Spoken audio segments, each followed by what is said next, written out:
안녕하세요. 오늘도 사연살롱을 찾아주셔서 감사합니다. 서울에 사는 40대 여성이에요. 저는 1살 때 미국으로 입양돼서 미국인으로 살다가 2번의 파양 끝에 한국으로 돌아오게 되었어요. 정확히는 미국에서 추방당한 거였죠. 한국으로 돌아오기 전까지 미국에서 20년 가까이 살았지만 저를 입양했던 양부모의 무지로 인해 저는 시민권을 획득하지 못했고 그 사실을 모른 채 살다가 뒤늦게 저에게 미국 시민권이 없다는 사실을 알게 되었어요. 어렵게 들어간 대학 학비를 모으려고 펍에서 아르바이트를 하고 있었는데 술에 취한 손님과 시비가 붙게 되었죠. 신고를 받고 출동한 경찰은 형식상 가해자 남성과 피해자인 저의 신원조회를 했고 잠시 뒤 의심스러운 눈초리로 제게 그러더군요. 넌 불법 체류자야. 처음엔 경찰이 장난하는 줄 알았어요. 절대 그럴 리가 없었으니까요.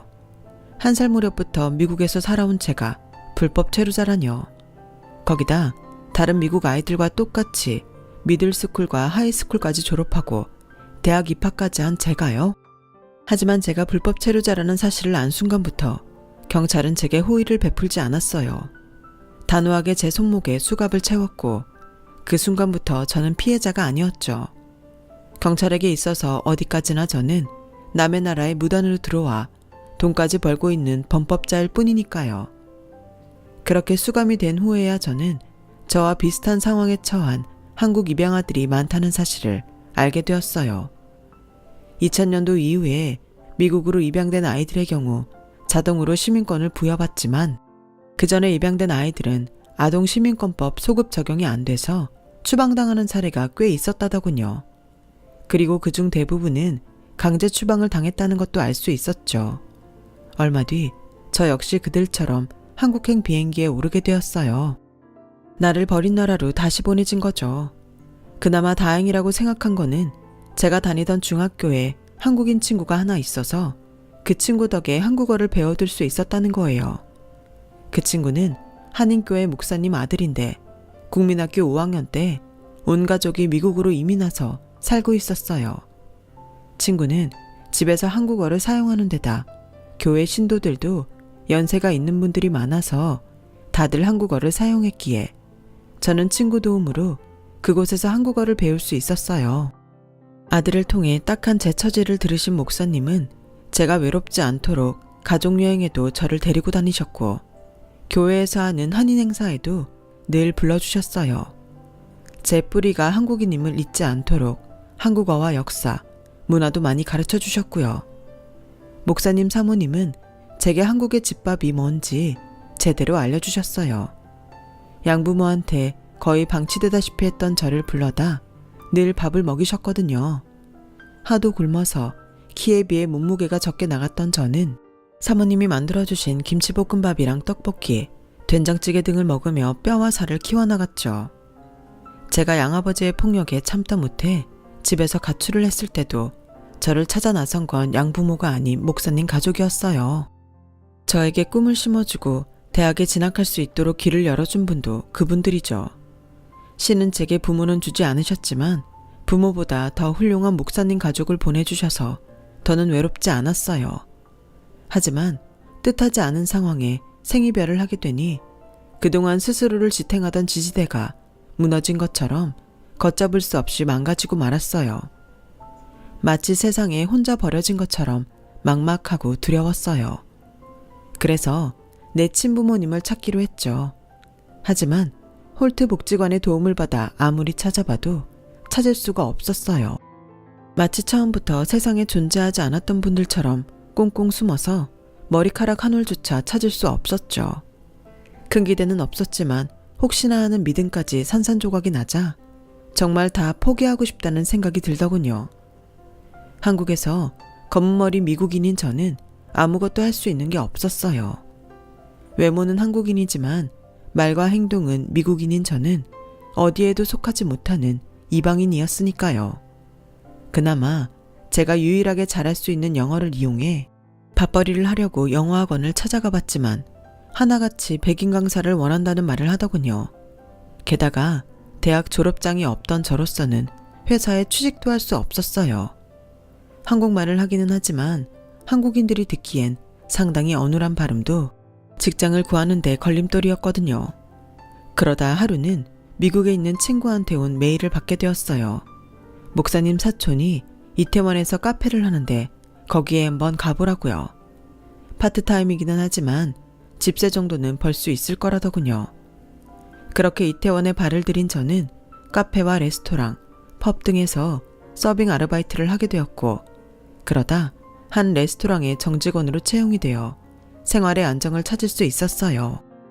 그 레스토랑의 사장이 바로 지금의 제 남편이에요. 저는 아직도 처음 남편을 만났던 그 순간을 잊을 수가 없어요. 정확히는 제가 이력서를 들고 남편의 레스토랑에 면접을 보러 왔을 때 남편이 했던 말과 그 눈빛이죠. 아직 한글을 쓰는 게 서툴렀던 저는 자기소개서 대신 말로 제 소개를 했어요. 1살 무렵 미국으로 입양돼서 양부모의 학대 끝에 2번의 파양을 당한 일과 같은 학교에 다니던 목사님 아들과 친구가 되면서 뒤늦게 내 정체성을 찾게 된 것, 그리고 뜻하지 않게 미국에서 추방돼 한국으로 돌아온 일들까지 마치 영화 줄거리 소개하듯 쭉 얘기했죠. 그 얘기를 다 들은 남편은 눈시울을 붉히며 제게 그랬어요. 미안하다고요. 자기도 자기가 왜 이런 말을 하는지 모르겠는데 그냥 저한테 미안하다고 말이에요. 그 말에 가슴 속에서 뭔가 꿈틀하더니 순식간에 감정이 복받쳐 올라 그대로 눈물이 터져버렸어요. 가게 안에 있던 손님들과 직원들이 영문도 모른 채 저를 쳐다봤지만 멈추려고 해도 눈물이 멈춰지지 않더라고요. 오히려 어깨가 들썩일 정도로 감정이 격해지고 말았죠. 그렇게 한참을 울고 나서야 겨우 진정이 된 저는 화장실에 가서 얼굴을 닦고 나왔어요. 아, 취직은 물 건너 갔다 싶었죠. 그런데 남편이 저를 보고 환하게 웃으며 그러는 거예요. 내일부터 출근하는 겁니다. 앞으로는 우리 가게에서 한 식구로 지내보자고요. 세상이 나를 밀어내는 것만 같던 시기에 남편의 따뜻한 한마디는 제가 한국에 뿌리를 내릴 수 있는 용기를 주었어요. 이제는 이방인이 아니라 어엿한 한국인으로 살아갈 수 있을 거라는 희망도 갖게 되었죠. 오너 셰프인 남편은 음식 솜씨도 좋았지만 성격은 특히 더 좋았어요. 각종 직업군의 친구들은 하루가 멀다 하고 가게에 찾아왔고 남편은 그 친구들을 제게 소개해 주었어요. 한국에서는 직장 상사의 친구들과 가게 직원이 친구처럼 지내는 일은 흔치 않았겠지만 한국 문화에 젖어있지 않았던 저는 문제될 게 없었어요. 남편 가게에 들어온 지 1년쯤 지나자 남편 친구들은 다 제 친구가 되었죠. 나중에 알게 된 거지만 제가 입사하고 얼마 안 된 시점부터 남편이 제게 마음이 있었던 모양이에요. 남편을 통해 그 사실을 알고 있던 남편 친구들은 우리 둘 사이를 연결해 주려고 일부러 저와도 가깝게 지냈다고 하더군요. 오너와 직원에서 연인 사이가 된 우리는 3년 가까이 사귀었어요. 그러던 어느 날 남편이 친구들과 함께한 자리에서 제게 서프라이즈 청혼을 했고 이듬해 5월에 결혼을 하기로 약속했어요. 물론 그 전에 시부모님들께 허락을 받아야 했지만요. 부모님 허락 없이는 결혼 못해? 그런 건 아니지만 그래도 형식상 말씀은 드리고 해야겠지. 아마 별탈 없이 허락해 주실 거야. 왜? 우리 부모님 만나려니까 걱정돼? 아무래도 나는 부모가 없으니까 가족도 없고 자기도 알다시피 입양아 출신이잖아. 게다가 미국에서는 추방까지 당했고 말이야. 그게 자기 잘못은 아니잖아. 왜 남이 한 잘못 때문에 자기가 기죽고 주눅 들어야 하는데 자기는 자기가 한 거에 대해서만 책임지고 살면 돼. 그러니까 걱정하지 마. 남편의 따뜻한 위로에도 불구하고 시부모님께 인사드리러 가는 날이 다가올수록 초조하고 마음이 많이 무거웠어요. 아무리 당당해지려고 해도 어깨가 움츠러들더라고요. 남편을 따라 시댁에 갈 때만 해도 시부모님만 만나는 줄 알았어요. 그런데 집에 도착해보니 시부모님과 시동생 내외까지 와 있더라고요. 장남인 남편보다 2살 어린 시동생은 먼저 결혼을 해서 유치원생 딸까지 두고 있었어요. 사실 남편이 결혼이 좀 늦은 편이었죠. 저보다도 나이가 5살 많은 동서는 저를 보는 눈초리가 곱지 않았어요. 동서는 처음부터 저를 탐탁지 않게 생각했거든요. 결혼 얘기가 나올 무렵 시동생과 함께 가게에 찾아와서도 일부러 저 들으라는 듯 큰 소리로 그러더군요. 아주버님도 그렇지. 수준 떨어지게 하필 가게 직원이랑 결혼을 한대. 저 여자 대학은 나왔대? 무료남 안 하겠지. 대학까지 나온 사람이면 이런 데서 서빙이나 하고 있겠어? 아, 격 떨어지게. 저런 걸 형님으로 모셔야 되다니 내 인생이 불쌍하다. 여보, 우리가 나서서 이 결혼 말려야 되는 거 아니야? 나 저 여자랑 동서지간으로 못 지내. 못 지낼 건 또 뭐야? 형이 택한 사람이야. 자기랑 살라는 것도 아닌데 뭘 그렇게 난리야. 그냥 순리에 따라. 괜히 집안에 분란 일으키지 말고. 시동생의 만류에도 동서는 끝까지 저희 결혼을 반대했어요. 제가 시댁에 인사드리러 간 날까지도 시어머니 옆에 찰싹 붙어 앉아서 어떻게든 저를 깎아내리려고 혈안이 되어 있더라고요. 특히 제 학벌을 운운하면서요. 근데 학교는 어디 나왔어요? 대학 나오긴 했어요? 아니요, 대학은 못 나왔습니다. 그럼 고졸이네. 고등학교는 어디 나왔어요? 말 못하는 거 보니까 고등학교도 안 좋은 데 나왔나 보네. 실업계 나온 거예요? 동서의 질문에 저는 말을 할 수 없었어요. 시부모님께는 미리 제가 입양아 출신이라는 걸 말씀드렸지만 시동생과 동서한테는 비밀로 하기로 했거든요. 부잣집 외동딸로 자란 동서는 남의 사정을 헤아려 줄 정도로 아량 넓은 사람이 아니었어요. 오히려 상대의 약점을 잡으면 그걸 이용해 먹으려 드는 사람이었죠. 그걸 잘 아시는 아버님이 제 출신은 작은 아들 내외한테 비밀로 하라고 하셔서 입 다물고 있었어요. 보다 못한 어머님은 그 얘긴 그만하라고 하시며 분위기를 바꾸셨어요. 하지만 한번 꼬투리를 잡은 동서는 쉽게 물러서려 들지 않더라고요. 제가 출신 고등학교도 제대로 대답 못하자 분명 그게 제 약점이라고 생각했는지 화장실까지 저를 쫓아와 집요하게 물어댔어요. 고등학교 졸업장이 있긴 한 거예요? 설마 중졸은 아니죠? 그때 저는 졸업장이 있냐는 말이 졸업을 했냐는 말과 같은 의미인지 몰랐던 터라 당장 수중에 졸업장이 없으니까 졸업장이 없다고 말했어요. 그 바람에 오해가 생긴 거죠. 얼떨결에 동서한테 저는 고등학교도 못 나온 사람이 되어버렸거든요. 그 오해 때문인지 동서는 저를 되게 무시했어요. 말끝마다 형님은 모르겠지만 이라거나 내가 하는 말 이해는 해요? 라면서 면박을 주곤 했거든요. 거기다 제가 앞에 있는데도 자기 남편한테 영어로 제 흉을 보더라고요. 따질까 하다가 모른 척 해줬더니 진짜 제가 영어를 못 알아듣는 줄 알고 툭하면 그런 짓을 했어요. 시동생은 여자들 문제에 끼기 싫다며 자기 아내가 하는 험담을 그저 흘려듣는 것 같더라고요. 처음엔 동서를 조용히 불러 내가 다 알아들으니까 그러지 말라고 말해줄까도 생각했는데 다른 사람도 아니고 자기 애한테까지 영어로 제 험담을 하는 걸 듣고는 하도 얄미워서 그냥 말 안 해줬어요. 조카가 영어 유치원에 다니고 있어서 영어를 꽤 하는데 그걸 이용해서 나쁜 짓에 써먹다니 고약한 엄마죠. 조카는 자기 엄마가 왜 큰엄마 험담을 하는지 영문도 모른 채 눈만 말똥말똥 뜨고 저를 바라보았어요. 그랬더니 동서가 애한테 영어로 그러지 뭐해요. 괜찮아. 큰엄마는 영어 못 알아들어. 큰엄마는 학교 다닐 때 공부 안 해서 엄청 멍청하거든. 그러니까 앞으로도 큰엄마 있을 때는 엄마랑 영어로 말하자. 큰엄마가 무슨 말 하는지 궁금하게. 참 못됐죠. 나이 먹은 어른이 애한테 나쁜 것만 가르치고 있으니 말이에요. 제대로 된 엄마라면 자기 애한테 그런 짓은 가르치지 않을 텐데 말이죠. 그래서 저런 인간한테는 잘못된 걸 고쳐줄 필요가 없다고 생각했어요. 앞으로도 쭉 저러고 살면서 주변 사람들한테 욕이나 실컷 먹으라고요. 한편으로는 저런 동서가 내 손바닥 안에서 놀고 있는 것 같아서 은근히 재미있기도 했고요. 그런데 그러다 일이 벌어진 거예요. 하루는 조카가 태블릿으로 영어 공부를 하고 있었는데 보니까 특정 발음을 잘못 발음하고 있더라고요. 마침 옆에 동서도 없겠다. 제가 가서 살짝 발음 교정을 해주었죠. 그랬더니 조카가 놀라더라고요. 큰엄마, 영어 할 줄 알아? 그런데 엄마한테는 비밀이야. 조카는 비밀이라는 말에 들떠서는 새끼손가락까지 걸자고 했어요. 그런데 그때 동서가 그걸 본 거예요. 형님, 지금 애 데리고 뭐 하는 거예요? 아니, 고등학교도 못 나온 주제에 애 영어 공부하는데 왜 방해하냐고요? 이건 완전 미친 또라이 아냐? 은비, 태블릿 들고 방으로 들어가. 조카는 서슬퍼런 지 엄마 얼굴에 잔뜩 얼어서는 방으로 들어갔어요. 애가 들어가고 나자 동서는 소매까지 걷어붙이고는 제게 따지기 시작했어요.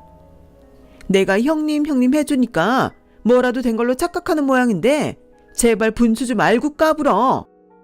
동서, 난 그냥 은비가 단어 발음을 잘 못하길래 고쳐준 것뿐이야. 그게 그렇게 잘못된 거야? 이게 진짜 웃기네?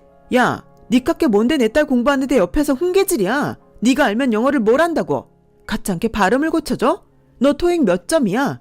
토익이 뭔지 알긴 하니? 아주버님이 사람이 착해서 너 같은 여자한테 속아 결혼까지 했나 몰라도 난 너 형님으로 인정 안 해. 막말로 네가 어디서 뭐 한번 굴러먹던 앤지 알게 뭐야? 부모도 없다며. 그런 주제에 어디서 대먹지 않게 꼴값이냐고. 운 좋게 남자 하나 홀려서 이 집에 시집 왔으면 닥치고 조용히 살란 말이야. 주제 파악 좀 하라고. 그때였어요. 시동생과 함께 서재에서 나온 남편이 버럭 소리를 질렀죠. 지금 뭐 하는 짓입니까? 재수씨가 뭔데 이 사람한테 그런 막말을 하냐고요? 아니, 그게 아니라 형님이 꼴에 우리 은비 영어 발음 가지고 트집을 잡지 뭐예요. 고등학교도 제대로 안 나온 주제에. 누가 그래요? 저 사람이 고등학교도 안 나왔다고.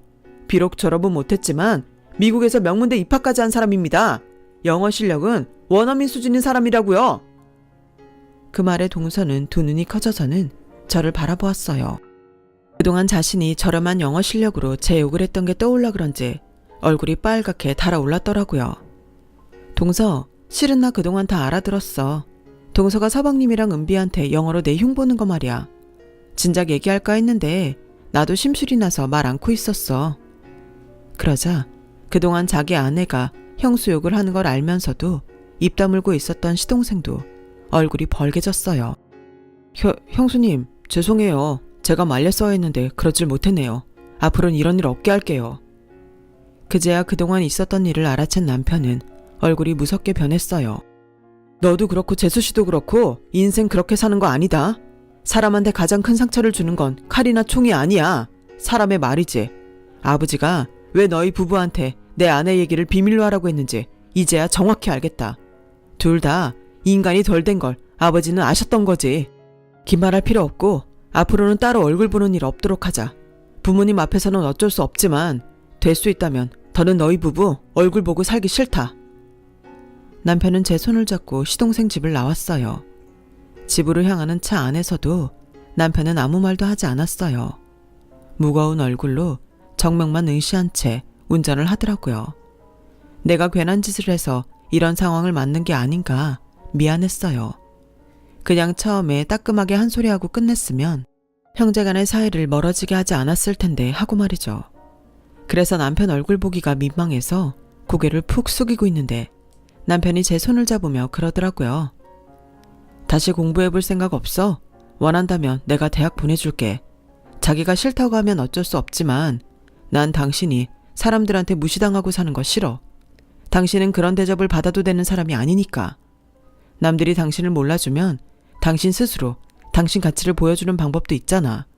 내가 옆에서 힘이 돼줄게. 이번에도 남편은 저를 울렸어요. 제가 전생에 무슨 복을 지어서 이런 남자를 만났나 싶을 정도로 남편은 제 인생에 있어 최고의 은인이자 버팀목이었거든요. 저도 기회가 된다면 마케팅 공부를 끝마치고 싶었던 터라 다시 준비해서 모 대학 경영학과에 들어갔어요. 남편이 돈 걱정하지 말고 다니라고 했지만 등록금이 어디 한두 푼이어야죠. 그래서 영어학원에서 아르바이트를 하게 됐어요. 그런데 학생 중 하나가 주말인데도 제게 전화해 발음 교정을 해달라고 부탁을 하더라고요. 귀찮기는 했지만 평소 영어 공부에 열의가 있는 친구라 거절할 수가 없어서 도와주게 되었죠. 그런데 전화통화상으로는 입모양을 보여줄 수가 없어서 정확한 발음을 짚어줄 수가 없더라고요. 생각도 못해 스카이프로 영상통화를 해서 제 입모양을 보여주면서 발음 교정을 해주었죠. 그걸 본 남편이 지나가는 말로 슬쩍 그러더라고요. 나 어릴 땐 땡땡 영어라고 있었는데 아침에 선생님이 전화해서 문장 연습을 시켜주곤 했었어. 그때도 이렇게 실시간 영상을 보면서 할 수 있었다면 훨씬 더 발음 교정이 잘 됐었을 텐데 아쉽네. 요즘엔 스마트폰이 있어서 영상통화하면서 공부하기 좋겠어. 남편의 그 말에 아이디어를 얻은 저는 동영상 전화 수업을 바탕으로 영어 교육 사업을 해보기로 했어요. 구체적인 사업 계획서를 만들어 교수님들께 조언을 받은 저는 대학을 졸업하자마자 본격적으로 영어 교육 사업에 뛰어들었어요. 하지만 모든 일이 다 그렇듯 문제는 돈이더라고요. 사업 경험도 하나 없는 저한테 선뜻 자금을 대줄 사람은 어디에도 없었으니까요. 물론 남편한테 도움을 청하면 힘 닿는 데까지 도와줬겠지만 제 사업만큼은 제 힘으로 하고 싶었어요. 그러다 한국에도 미국의 고펀드 같은 펀딩 사이트가 있다는 걸 알게 됐고 펀드 공모를 통해 자금을 모았는데 생각보다 반응이 좋아서 부족한 액수를 채울 수 있었어요. 그렇게 시작한 영어 교육 사업은 차츰차츰 수요가 늘어나서 8년이 지난 지금에 와서는 꽤 튼실한 사업체로 자리매김하게 되었어요. 저한테 있어서는 수입이 엄청나게 늘었다는 것보다 나를 버린 두 나라의 언어를 사업 아이템으로 활용해 성공했다는데 더 큰 의미가 있어요. 그런데 그와는 부수적으로 생각지 못한 복수까지 하게 됐지 뭡니까? 오래전 제 학벌을 들먹이며 저를 괴롭혔던 동서가 제 회사로 찾아와 자기 좀 살려달라고 무릎까지 꿇고 통사정을 하지 뭐예요. 시부모님이 돌아가신 이후 지난 몇 년간 우리 부부와 연락도 끊고 살아왔는데 그 사이 집안에 안 좋은 일들이 많았던 모양이에요. 잘 살던 친정이 망한 데다가 동서가 시동생 몰래 대출까지 받아서 투자한 주식까지 상장 폐지되자 그 돈을 막느라 카드로 내 사채까지 빌려 쓴 모양이었어요. 뒤늦게 그 사실을 안 시동생이 이혼을 요구했고 동서는 할 수 없이 딸아이 미래를 생각해서 모든 빚을 혼자 떠안은 채 이혼 서류에 도장을 찍었다더군요. 문제는 이자가 눈덩이처럼 불어난 빚이었어요. 평생 자기 손으로 용돈 한 번 벌어본 적이 없는 동서는 이자 무서운 줄도 모르고 여기저기서 돈만 끌어다 메꾸곤 했는데 이제 더는 끌었을 돈도 없게 된 거예요. 그러다 딸아이와 통화하던 중 제가 사업으로 성공했다는 소리를 듣고 돈을 빌리러 찾아온 거였죠. 동서, 돈 빌려주면 갚을 수는 있어? 당연하죠. 내가 무슨 수를 써서라도 형님 돈 꼭 갚을게요. 담보가 필요하면 땅 문서 맡길게요. 이거 당장은 팔기 힘든 땅이지만 앞으로 몇 년 뒤면 분명히 10배 이상 오를 땅이에요. 친정아버지가 돌아가시는 순간까지 이 땅은 꼭 지키라고 신신당부하신 땅이라고요. 그러니까 이거 담보로 받고 딱 1억만 빌려주세요. 네? 땅이야 팔려야 가치가 있는 거고 그보다 동서가 말하는 무슨 수라는 게 구체적으로 어떤 계획인 건데 나 사업하는 사람이야. 정확하고 구체적인 계획 아니면 단 1원도 내줄 수 없어. 그러니까 잘 생각하고 말해. 동서한테 계획이 있어 없어? 그러자 울음을 터뜨리며 고개를 가로저었어요. 그 모습을 보니 한심하기도 했지만 불쌍한 마음이 더 컸어요. 한때 동서한테 받은 수모 그대로 갚아주겠다는 생각도 했었는데 이렇게 모든 걸 다 잃고 자신이 그토록 깔보던 사람한테까지 와서 무릎을 꿇는 걸 보니 더는 복수할 마음이 생기지 않더라고요. 그렇다고 순순히 돈을 주고 싶지도 않았어요.